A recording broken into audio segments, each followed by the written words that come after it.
That's the alchemical transmutation process. What do you think? Would you like to try it yourself? I still can't remember the formula from just now. If I damage the crafting bench... For small-scale work like this, failure will only result in the loss of materials. Besides, losing materials is an unavoidable part of learning alchemy. Yes, after all, alchemy counts as common sense in this world. Durin happens to be interested in this too. Although the environment here is somewhat rudimentary, it's good enough to teach some basic formulas. I wrote down all the formulas Albedo taught me. There are so many numbers and symbols, it feels like I'm trudging through mud. When it comes to learning, how fast you go isn't what matters. What matters most is laying a solid foundation every step of the way. It looks like we've used up most of our materials. For now, let's head back and retrieve some more.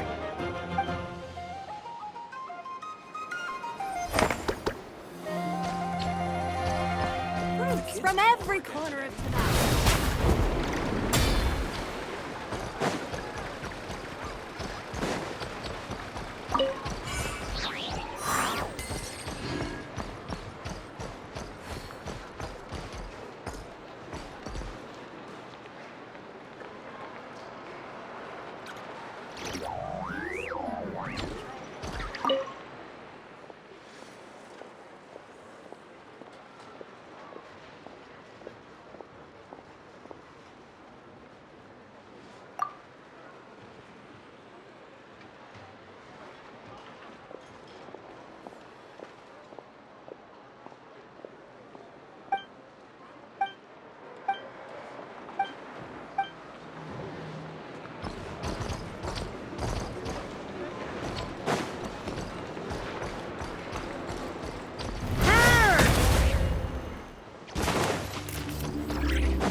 Can't you just, sneak up behind those monsters with me and BAM! Take them all down?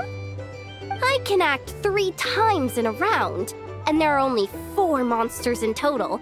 I'll take 3 down. You just gotta handle the last one. I can draw the monster's attention from the front, but sneak attacks... Well, there isn't much we can do. Itlua's a Lock Knight who chose the Goblet of Justice. Indeed. If Itlua were to strike from behind, he would be forced to become an Oathbreaker Knight. A significant penalty would apply to all actions going forward. Oof, that's not good. If we don't defeat all these monsters in one go, those explosives are going to blow us sky high. There's another way. I can use Raging Torrent to dash straight into the thick of it, then detonate the explosives. No, that won't do it all. Your character would get wiped out that way. We finally managed to gather the party and have such a lovely time together. It would be such a shame if you were the only one who got wiped out. But if we don't do this, the character that you've been playing for so long might get wiped out too, Miss Navia. Wouldn't that be worse? I only just started playing. Please don't. Wait, I've got another trick up my sleeve. Navia, put that krumkake away. Uh-oh, that move was blocked too. These pieces on the table, and the stuff you were saying just now, you're playing... A savior has arrived! Right on time! Quick, come join us! Clorinde, this doesn't count as violating the rules, right? It doesn't, if she's willing to join us. But it would seem that the Traveler hasn't quite grasped the situation. In short, we're playing a tabletop troupe script. In it, everyone takes on the role of a character. For example, Navia is a Marashose hunter. Yahoda is a master of chi, and Itlua is a Lock Knight. Oh, don't fret. The rules are really simple. Just follow along and have fun. You'll catch on in no time. If we wait any longer, those explosives are gonna blast us all sky high!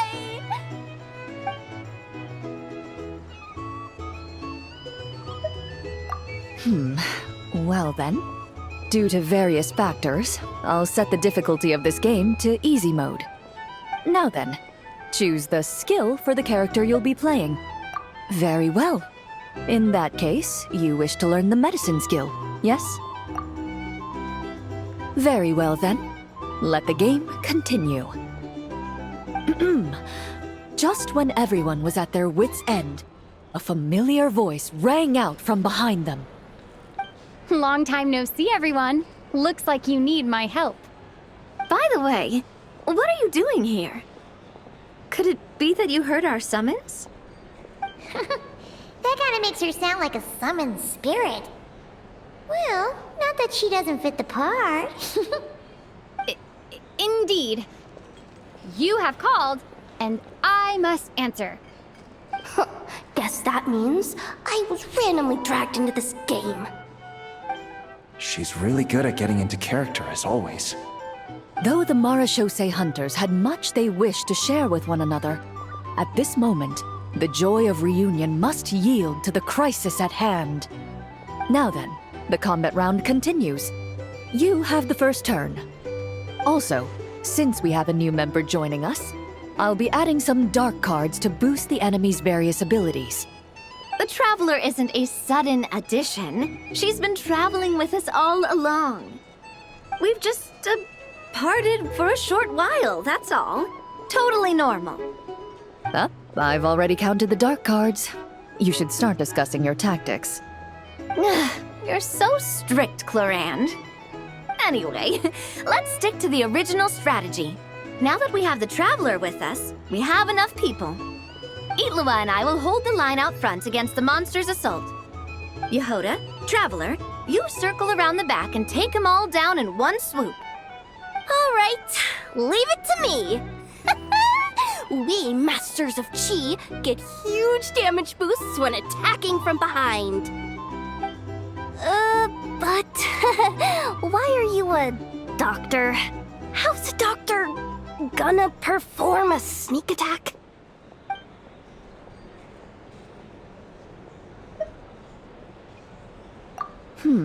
I've calculated the weight of your medicine box, and yes, that would work. Furthermore, after throwing the medicine box, the highly toxic and anesthetic substances stored inside will be considered as having been thrown at the target as well. So that's how it is. Oh, these tabletop troop games really are complicated. Oh, you gotta have a lot of imagination. Coming up with a strategy already, huh? Nice work, Traveler. But let me say one more thing. Itlua, don't go charging in alone this time. I understand. A Lock Knight's duty is to protect their companions and be their shield. Sorry, I always can't help myself. Oh, don't worry about it. I can act 3 times in a round, so I'll definitely keep up with you. Just play however you want. All right, Itlua. We'll be counting on you. Then I shall use the skill attached to the Lock Knight's shield, Wrath of Righteousness. The Lock Knight raised their shield, chanting the knight's creed out loud. The monsters were completely captivated by the radiance of justice, and the fearless knight standing within that light.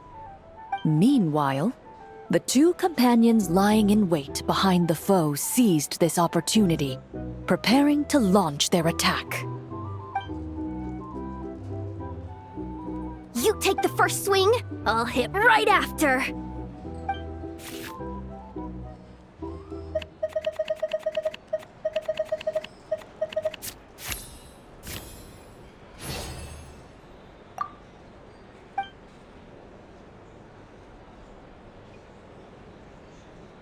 The Marachose hunter hurled the entire medicine box at the enemy.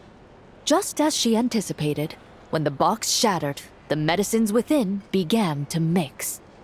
Caught amidst the highly toxic mist, the enemy, already struck in the back of the head by the medicine box, grew dizzy and collapsed to the ground. Nice! Okay, next Right! Gotta use swift as wind to close the distance, then use 4-element strike from behind! Ah! That hurts! Who bit my leg? Huh? Ashru? What are you doing here?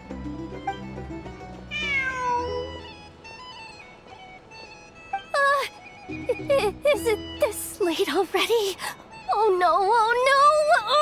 I completely forgot the task that Boss Neff asked me to handle! I'm sorry! I can't play right now!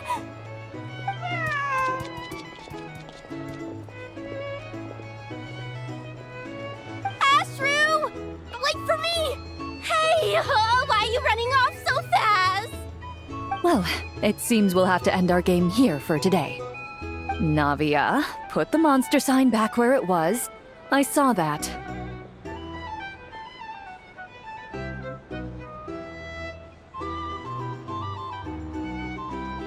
Well, that's quite a long story. If we get the chance, we can sit down and discuss it in detail. Actually, didn't Itlua say he wanted to invite a colleague to play with us? Since this game's paused anyway, why don't we take this chance to go find him? The more people we have, the more fun we'll have. Mr. Flint's? Yeah, I'm sure he'll play with us if we go look for him. Oh, that's perfect. Come on, let's go buy him some gifts first, and then pay him a visit in person. Traveler, we'll let you know once we're ready. When the time comes, you have to continue the adventure with us. That's my trusty companion for you. Now, let's go pay Mr. Flint's a visit. What kind of gift should we get him?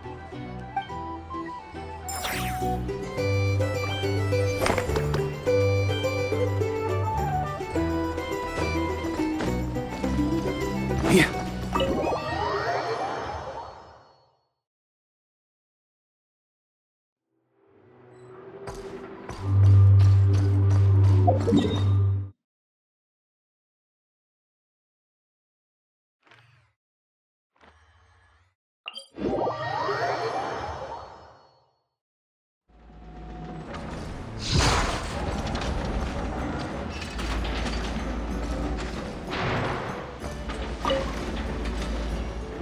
All 15 samples have been collected and encased in low-temperature vessels.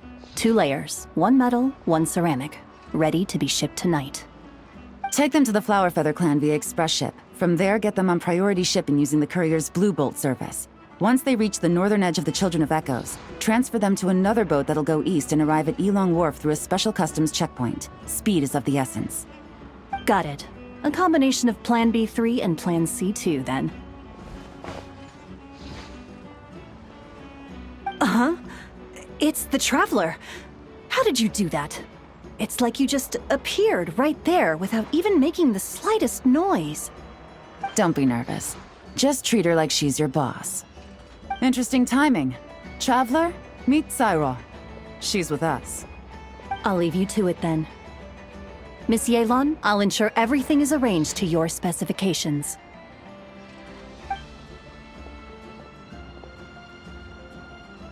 They're plant and mineral samples containing Kuvaki. I'm sending them back to Liyue for the Ministry of Civil Affairs to analyze.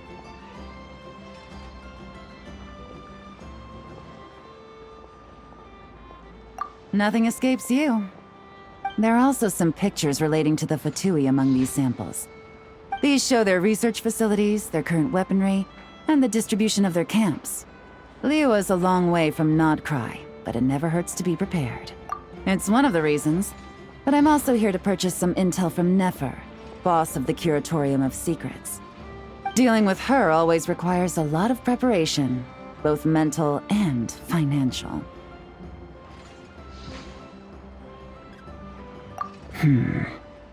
Have you ever heard of the Northern Intelligence Network?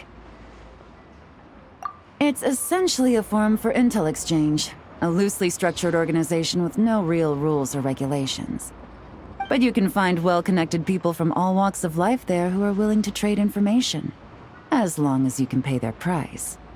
Nefer currently represents this Northern Intelligence Network, and the curatorium she operates is its primary point of sale.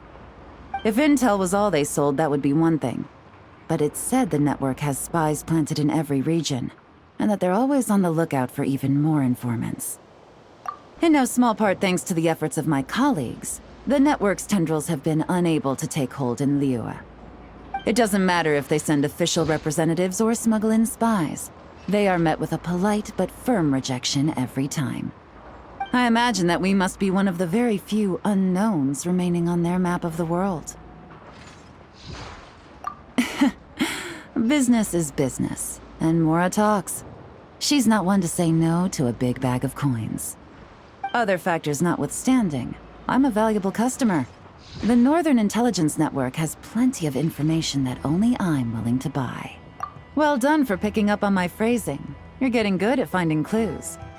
Up until now, all of my dealings with the network have been of a personal nature. The Ministry has nothing to do with it. Of course, let's just say I have lots of influence. Mora. Lots and lots of Mora. More than enough to influence dear Lady Nefer. With someone like her, it's better to spend a little Mora than to end up owing a favor. It's important to remain vigilant in your dealings with her. If you ever see us together, chances are we're conducting business. If you have any trust in me at all, then cover your ears and stay out of it. That'll save you a whole world of trouble. Anyway, that's enough chit-chat. I still have some preparation. Oh, and Traveler, before I go, if you don't mind me saying, you may wish to return to Liyue for a cup of tea. Even if stray winds blow, the mountains of Liyue should shield you while you drink.